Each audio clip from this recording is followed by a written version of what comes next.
Et la tête du guignol tradi, je l'aime pas beaucoup. Enfin, je la trouve un peu trop lisse, un peu trop souriante, un peu avec un nez un peu trop aplati. Enfin, je trouve qu'il y a un truc qui fonctionne pas bien. Et en regardant le guignol originel, celui de Laurent Mourguet, je me suis aperçue déjà qu'il souriait pas du tout.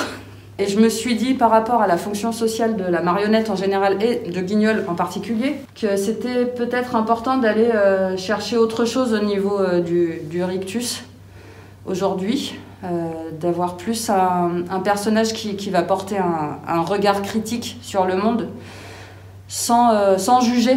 Il me semblait important de retravailler la sculpture, alors à la fois pour des histoires de légèreté aussi, de poids, de poids de tête, et aussi pour ce sourire. Et puis moi j'aime bien les grands yeux dans les marionnettes, alors que ce soit ça me vient plutôt de la marionnette dite contemporaine, par exemple un peu une inspiration Tim Burton, quoi, avec des grands yeux noirs que du noir. Bon, là on peut pas quand même, faut pas exagérer. Alors le nez, c'est un peu un pari. Je trouvais qu'il avait un nez, ça lui faisait un peu un nez de cochon, un nez bizarre, un nez auquel on ne croit pas. Ça me plaisait de chercher à remettre un nez à Guignol. Sinon, au niveau du costume, en dehors de spectacles spécifiques où il endosserait un costume particulier, c'est très difficile de le sortir de ça, en fait.